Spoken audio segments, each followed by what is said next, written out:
Hello students and all the viewers, welcome to my dental inside YouTube channel. तो आज की video के अंदर हमने last part of oral mucosa को स्टार्ट करना है, जिसके अंदर हमने 3 से 4 टॉपिक्स जो है ना वो आज ही के पार्ट के अंदर कवर करने हैं। जो छोटे छोटे जो टॉपिक है उनसे इतने एमसीक्यू और क्वेश्चंस नहीं बनते, मगर उसके अंदर जो इंपॉर्टेंट चीज़ें मैं इस पार्ट के अंदर कवर करवाता हूँ। ठीक है, और ये हमारा लास्ट पार्ट है, इसके बाद ये चैप्टर कंप्लीट हो जाएगा। उसके बाद हम नेक्स्ट चैप्टर को स्टार्ट करेंगे। और बाकी कमेंट्स के अंदर आ रहे थे मैसेजेस के चैप्टर नंबर 2 से 4 तक को स्टार्ट करें, बट वो आपकी एमरीओ के चैप्टर हैं सारे के सारे, और मैं कोशिश करूँगा कि उनको स्टार्ट करके जितना हो सके वो समझा दूँ। ठीक है, तो junction in the oral mucosa की बात करते हैं। इसमें हमारे पास क्या होता है, basically junction in the oral mucosa का मतलब ये है कि ओरल म्यूकोजा बाकी तुत के स्ट्रक्चर के साथ किस तरीक़े से जंक्शन बना रहे। तो 3 तरह के जंक्शन होते हैं।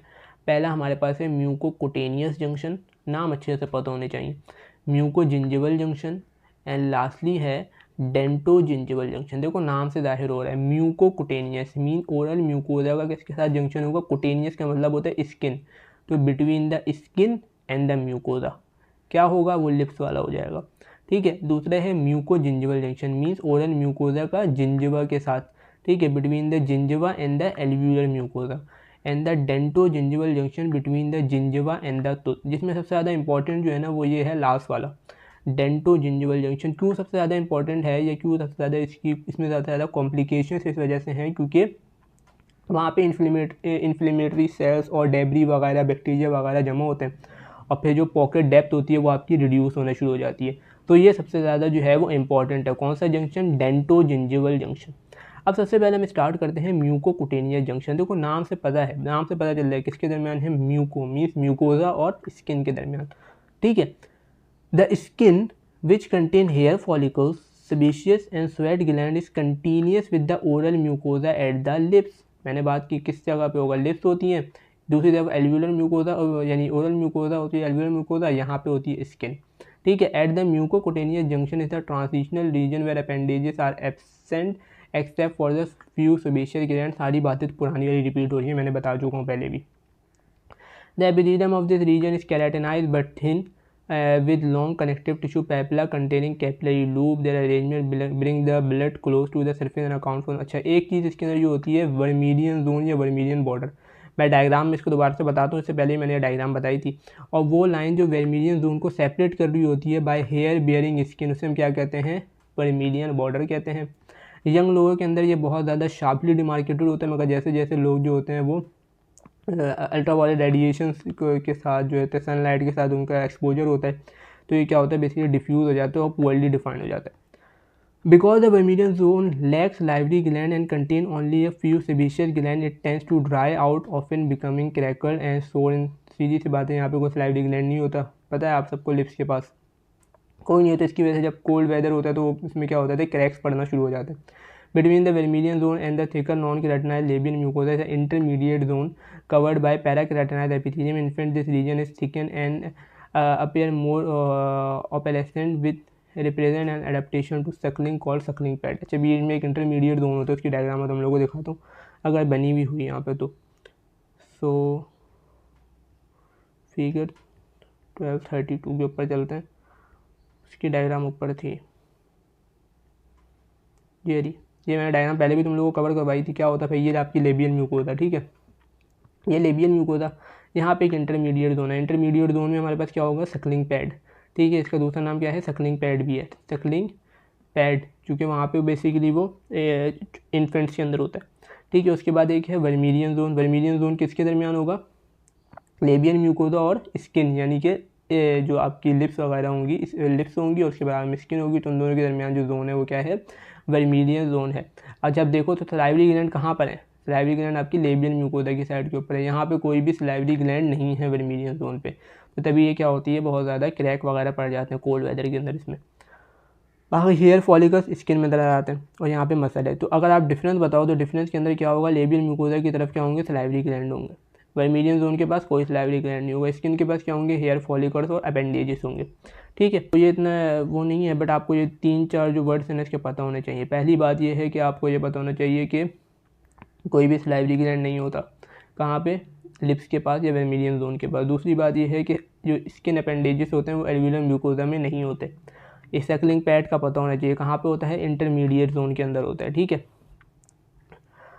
अब बात करते हैं म्यूको-जिंजिवल जंक्शन। म्यूको-जिंजिवल जंक्शन किसके दरमियान होगी? एल्वियोलर म्यूकोजा और जिंजिवा के दरमियान। Although masticatory mucosa meet lining mucosa. अब एल्वियोलर म्यूकोजा कौन सी म्यूकोजा है? Lining mucosa. जिंजिवा की कौन सी म्यूकोजा है? Masticatory mucosa. तो ये वो जंक्शन होता है जो मैस्टिकेटरी म्यूकोजा और लाइनिंग म्यूकोजा के दरमियान होता है। ठीक है, ये बात भी इंपॉर्टेंट है।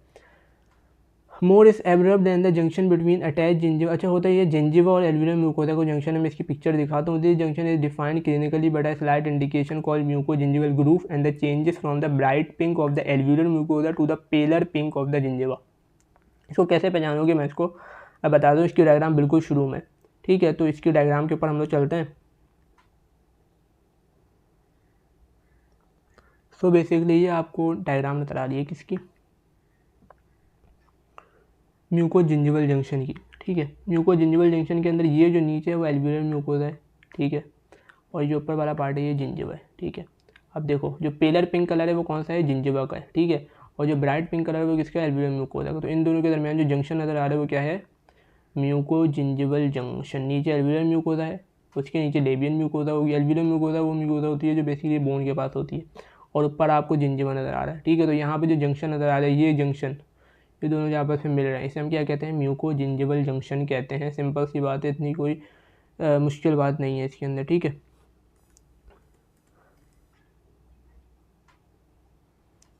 ठीक है। अच्छा, उसके अलावा इसमें एक फ्री जिंजिवल ग्रूव भी होता है। फ्री जिंजिवल ग्रूव डायग्राम में नहीं दिखाया हुआ मगर होता है, जो बेसिकली फ्री जिंजिवा और अटैच जिंजिवा को आपस में सेपरेट करता है। ठीक है, तो ये बात आपको याद होनी चाहिए। जो म्यूको जिंजिवल जंक्शन में बहुत आसान थी, कोई मुश्किल वाली बात नहीं। मैंने डायग्राम दिखाई है। म्यूको जिंजिवल जंक्शन में क्या होगा? ऊपर जिंजिवा होगा। ठीक है, और नीचे हमारे पास क्या होगी? एल्वियोलर म्यूकोजा होगी। ये दोनों आपस में जो जंक्शन बना रहे होंगे इसे हम कहेंगे म्यूको जिंजिवल जंक्शन। जो जिंजिवा होगा वो कौन सा होगा? पेलर पिंक कलर का होगा, और जो एल्वियोलर म्यूकोजा होगी वो ब्राइट पिंक कलर की होगी। बस इतना सा इसके अंदर में आने, बाकी चीज़ें पढ़ने की जरूरत नहीं है, इसमें बहुत ज़्यादा इन्होंने डिटेल दी हुई है जो कोई नहीं पूछता। ठीक है, अब डेंटो जिंजिवल जंक्शन बहुत इंपॉर्टेंट है। डेंटो का मतलब मीन्स डेंटीन, डेंटीन मतलब टूथ, और जो जिंजिवा है मीन्स जिंजिवा मीन्स जो टीथ और जिंजिवा के दरमियान जो जंक्शन है उसे हम कहते हैं डेंटो जिंजिवल जंक्शन। सबसे पहले इसकी डायग्राम के ऊपर आओ। डायग्राम देखो तो तुम लोगों को समझ में आ जाएगा। ये अच्छा, ये आपका है डेंटीन, ये जो डार्क कलर में मैं इसको लिख देता हूँ, ये है डेंटीन। यहाँ पे है इनेमिल। ठीक है, ये है इनेमिल। इनेमिल को मीन्स ये इनेमिल की स्पेस है। ठीक है, और ये आपका जो है ये क्या है? ये बेसिकली है जिंजिवा। ठीक है, तो अच्छा, अब इसके अंदर कुछ चीज़ें तुम लोगों को पता होनी चाहिए जिंजिवा की। ये इसकी डायग्राम ना ऑस्पी के अंदर आती है। ऑस्पी में ये वाली डायग्राम बहुत ज़्यादा इंपॉर्टेंट है। ठीक है, तो ये आपका होता है, सबसे ऊपर होता है जिंजिवल क्रेस्ट। जिंजिवल क्रेस्ट के नीचे जो ये एपिथीलियम आपको यहाँ पे नजर आ रही होती है सर्कुलर एपिथीलियम पे, ये है gingival epithelium. Circular epithelium means ये सल्कस है। सल्कस का मैं बताऊंगा, सल्कस के एक दो नाम थे इसके अंदर मैं बताता हूँ, मगर आपको एपिथीलियम का पता नहीं। सबसे ऊपर जिंजिवल क्रेस्ट है। जो इनेमिल की साइड पर जो एपिथीलियम है वो है सर्कुलर एपिथीलियम, और जो दूसरी वाली साइड के ऊपर है वो है जिंजिवल एपिथीलियम। बाकी ये तो मैंने डेंटिन बता दी। अंदर कनेक्टिव टिश्यू होगा, जंक्शनल एपिथीलियम, वो मैं बताऊंगा क्या होती है। बल्कि जंक्शनल एपिथीलियम मैंने तुम लोगों को चैप्टर नंबर 7 के अंदर भी बताया था। उसके अलावा यहाँ पे इनेमिल है, जो इनेमिल की स्पेस उन लोगों ने दिखाई हुई, और नीचे हमारे पास ये एल्वियोलर बोन है। ठीक है, ये और ये है बोन। तो इस डायग्राम को समझ गए। यहाँ पे डेंटिन, यहाँ पे इनेमिल, ये है जिंजिवा। ठीक है, जिंजिवा क्या होता है भाई? हाफ ऑफ द आपके तुथ के ऊपर आता है, और नीचे जो है वो क्या है? बोन है। ठीक है, अब हम इसकी जाते हैं टेक्स्ट के ऊपर। अब टेक्स्ट बहुत आसान है, इसका इतना मुश्किल नहीं है। क्या है? ये वो रीजन है जहाँ पे ओरल म्यूकोजा मीट करेगा सरफेस ऑफ द टूथ के ऊपर। ऐसा unique junction of considerable importance. इसकी इंपॉर्टेंस बहुत ज़्यादा है। क्यों है? क्योंकि बेसिकली यहाँ पे ये वीकनेस होता है, क्योंकि यहाँ पे जो बेसिकली एक डेबरी और जितने माइक्रो ऑर्गेनिज्म वगैरह वो सबसे ज़्यादा यहाँ पे ग्रो करते हैं। The dento gingival junction consist of circular epithelium. देखा मैंने कौन सी बात की? एपिथीलियम होती है, सर्कुलर एपिथीलियम होती है, which extend cervically to become the junctional epithelium that attaches to the tooth surface. The circular epithelium is separate from the tooth by a space refer to the sulcus. ठीक है, तो ये नीचे का diagram के ऊपर जाओ तो ये आपकी जो सर्कुलर एपिथीलियम है नीचे आती है, और नीचे आने के बाद जो यहाँ पे आने के बाद ये किस में कन्वर्ट हो जाती है? जंक्शनल एपिथीलियम के अंदर कन्वर्ट हो जाती है। कैसे होती है बताते हैं। When the tooth first becomes functional, the bottom of the sulcus usually is found in cervical half of the anatomic crown. With the age, gradual migration of the circular bottom occurs that eventually may pass to the cementum surface. The wall of sulcus are lined by epithelium derived from the circular. It has been called a oral circular epithelium, and its same basic structure is non-keratinized. Non-keratinized होती है। ठीक है, ortho and parakeratinize surface of free gingiva और the oral epithelium is continuous with the oral circular epithelium at the level of gingival crest. होता ये है कि जो सर्कुलर एपिथेलियम होती है वो नीचे जाती है और वो जंक्शनल एपिथेलियम, अब जब सल्कस होता है, अब सल्कस है यहाँ पे जाके जितने भी फ्लूइड वगैरह होता है ना वो जाके एक्यूमुलेट होना शुरू हो जाता है, जिसकी वजह से इन्फ्लेमेटरी सेल्स बढ़ते हैं। जब इन्फ्लेमेटरी सेल्स ज़्यादा होते हैं तो वहाँ पे बेसिकली ल्यूकोसाइड्स माइग्रेट करते हैं उनको खाने के लिए, जब वो आते हैं तो इन्फ्लेमेशन हो जाती है, ठीक है। और यहाँ पे जिंजिवल क्रेस्ट के ऊपर हमारे पास क्या होते हैं, बेसिकली बहुत ज़्यादा बैक्टीरिया जो होते हैं ना वो ग्रो करते हैं। तो यहाँ पे ये बता रहे हैं the bacteria that are invariably present on the tooth surface continually produce substance capable of eliciting inflammation and damage if enter the mucosal tissue. In average human mouth in which mild gingival inflammation is present, the gingival sulcus has a depth of 0.5 to 3 mm। ये 0.5 to 3 mm क्या है, normal है, ठीक है। मगर अगर इससे बढ़ गया, डेप्थ 3 mm से बढ़ गया तो हम उसे क्या कहते हैं, ये पैथोलॉजिक हो जाती है, मीन्स आपका डिजीज़ कॉज होना शुरू हो जाता है। इस सल्कस डेप्थ को हम क्या कहते हैं, पेरियोडोंटल पॉकेट, ठीक है। अगर 3 mm से, ये MCQs पॉइंट है, अगर 3 mm से सल्कस की डेप्थ, जो जिंजिवल सल्कस है उसकी डेप्थ बढ़ गई तो उसे हम क्या कहेंगे, पेरियोडोंटल पॉकेट बनना शुरू हो जाती है, ठीक है। उसके बाद इन्होंने यहाँ पे ये सारे जीन्स वगैरह के बारे में बताया हुआ है तो वो पढ़ने की ज़रूरत नहीं है इतना।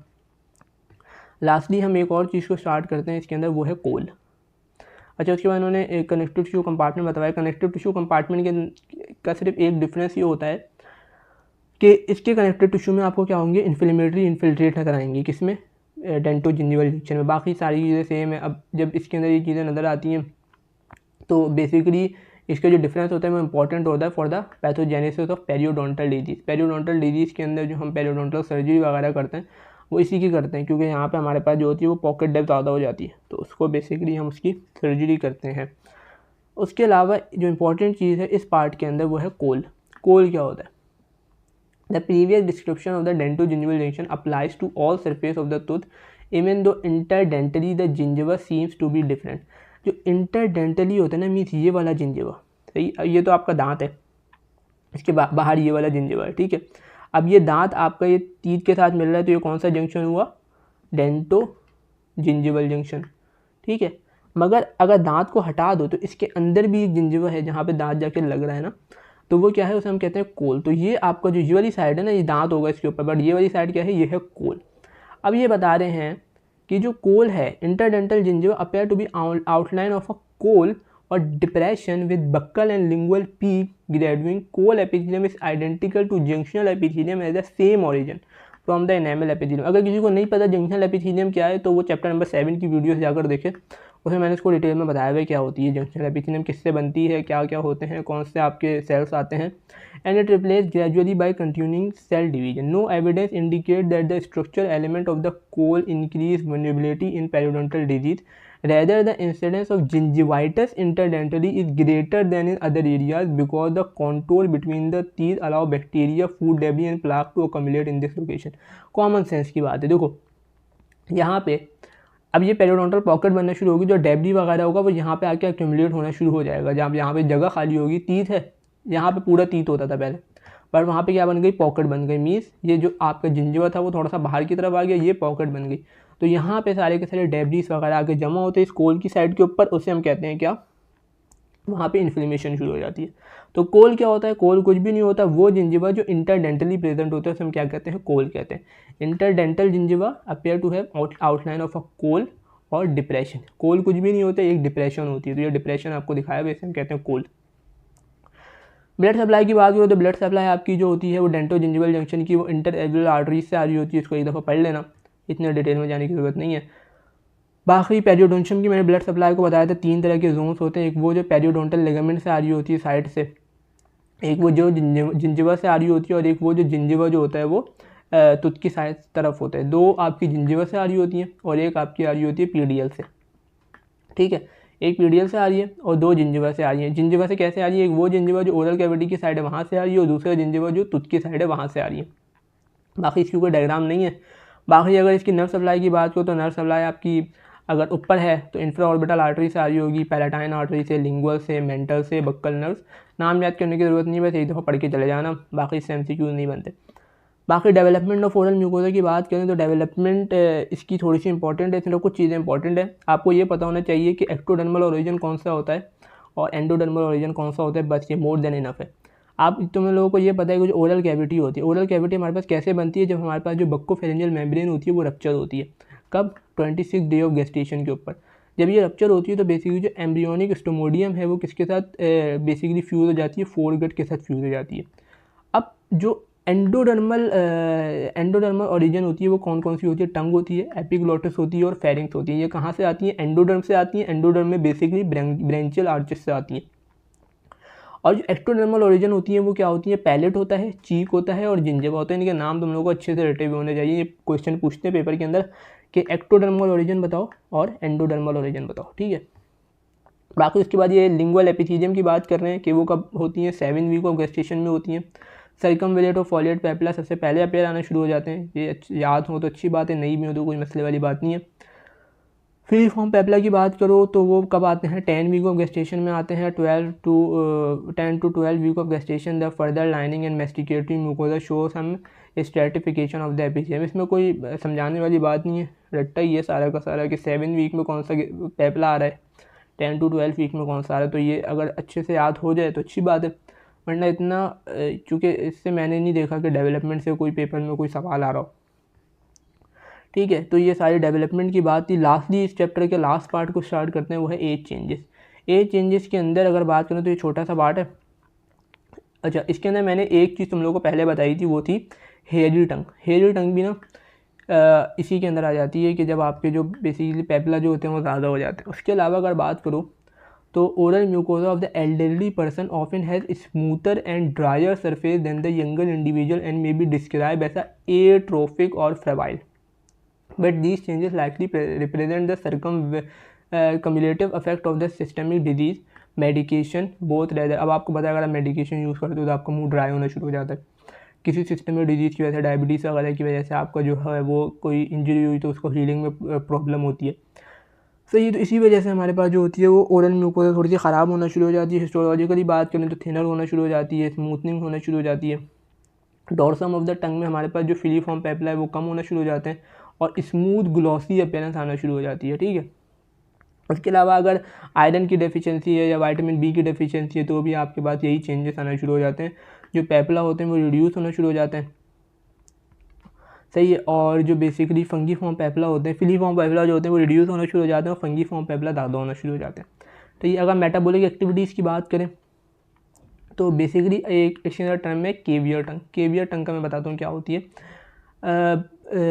लैंगरहांस सेल्स जो होते हैं ना बेसिकली वो फ्यू होते हैं एज के साथ, जिसकी वजह से हमारे पास जो सेल मीडिएटेड इम्यूनिटी होती है वो कम होती है, जिसकी वजह से जो वेस्कुलर चेंजेस होते हैं ना टंग के वो प्रोमिनेंट होने शुरू हो जाते हैं। अगर तुम लोग अपनी टंग को देखो, जो फ्लोर ऑफ द माउथ की टंग है वहाँ पे कुछ वेसल्स नज़र आ रही होती हैं। अब इनकी वजह से ये वेसल्स जो होती है ना बड़ी बड़ी होना शुरू हो जाती है, जिसे हम कहते हैं वेरिकोसिटीज़, सही है। और वो इसका दूसरा नाम होता है केवियर टंग। अगर ये डायग्राम देखो तो ये आपका फ्लोर ऑफ द माउथ की टंग है। अब ये जो आपको नज़र आ रही है ना, ये ज़्यादा ये वेरिकोसिटीज़ है, ठीक है। और ये वेरिकोसिटीज़ क्यों आ रही है, इसका दूसरा नाम है केवियर टंग। और ये क्यों आ रही है? क्योंकि आपकी सेल मीडिएटेड इम्यूनिटी जो है वो कमज़ोर हो गई है, तो यहाँ पे इन्फेक्शंस हो रहे हैं और उसमें हमारे पास क्या बन रही है? वेरिकोसिटीज़ बन रही हैं, ठीक है। ये CVS के जो कार्डियोवैस्कुलर पेशेंट होते हैं उनके अंदर ज़्यादा नज़र आती हैं, ठीक है। जैसे कुछ लोगों के अंदर देखो वेरिकोसिटीज़ लेग्स के अंदर बनना शुरू हो जाती हैं, वेंस वेरिकोसिटीज़ जो होती हैं वो लेग्स में बनना शुरू हो जाती हैं, कुछ की जो है वो टंग में बनना शुरू हो जाती हैं। तो ये चीज़ें आपको पता होनी चाहिए। एक दूसरी बात होती है फॉर्डाइस स्पॉट। फॉर्डाइस स्पॉट कुछ भी नहीं होता, जो सेबेशियस ग्लैंड होते हैं वो लिप्स के ऊपर हमारे पास येलो येलो कलर के स्पॉट बनाने शुरू हो जाते हैं, जिसे हम कहते हैं फॉर्डाइस स्पॉट, ठीक है। और लास्टली बात करें तो बेसिकली जो पोस्ट मेनोपॉजल वुमेन्स होती हैं उनके अंदर ड्राइनेस ऑफ माउथ होती है, बर्निंग सेंसेशंस होती हैं, नॉर्मल टेस्ट आता है, जो सिस्टमिक डिस्टर्बेंस की वजह से होता है, ठीक है। तो 2-3 चीज़ें पता होनी चाहिए। पहला है glossy appearance of the tongue. Glossy appearance क्यों आती है? क्योंकि फिलीफॉर्म पेपला कम होना शुरू हो जाता है। दूसरी बात यह है कि केवियर टंग। केवियर टंग क्यों होती है? क्योंकि वेरिकोसिटीज़ बनना शुरू हो जाती हैं। क्यों बनती है? क्योंकि सेल मीडिएटेड इम्यूनिटी होती है वो कम होना शुरू हो जाती है, ठीक है। बस ये 2 चीज़ें पता होनी चाहिए, बाकी इसके अंदर कोई इतनी ख़ास बात नहीं है। बाकी चैप्टर हमारा कंप्लीट हो गया। अब हम इंशाल्लाह नेक्स्ट चैप्टर को स्टार्ट करेंगे। बाकी वीडियो को लाइक करो, चैनल को सब्सक्राइब करो अपने दोस्तों के साथ शेयर करो। अल्लाह हाफ़िज़।